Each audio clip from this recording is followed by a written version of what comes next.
นำพาโดยอาจารย์ปาวี สุวรรณวงศ์นำเสนอโดยนางกัญญคี หลวงพิสัย ครูฟิสิกส์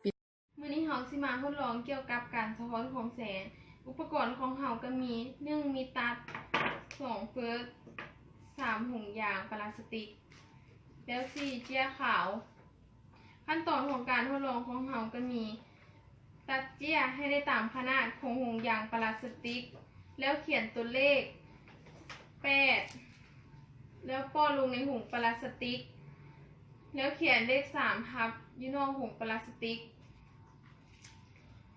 แล้วเขียนเลข4ป้อนในถุงลงในถุงพลาสติก แล้วเขียนเลข1ทับ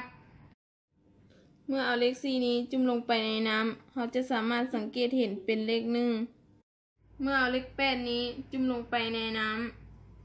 ำเราจะสามารถสังเกตเห็นเป็นเลข3เมื่อเอาเลข4นี้จุ่มลงไปในน้ำมันจะเห็นเป็นเลข1และเลข8จุ่มลงไปในน้ำมันจะเห็นเป็นเลข3เหตุผลก็ย้อนว่าอยู่ในเจี้ยและถุงยางพลาสติกนี้มันมีอากาศอยู่นำแล้วเมื่อเราเอาจุ่มลงไปในน้ำแล้วจะเฮ็ดให้แสงที่อยู่จากพื้น3นี้สะท้อนใส่ถุงยางพลาสติกนี้ในพื้น3นี้แสงในพื้น3นี้บ่สามารถแล่นผ่านถุงพลาสติกเข้าไปหาเจี้ยอยู่ในนี้ได้จึงเฮ็ดให้เราเห็นแต่ตัวเลขที่อยู่หน้าถุงพลาสติกนี้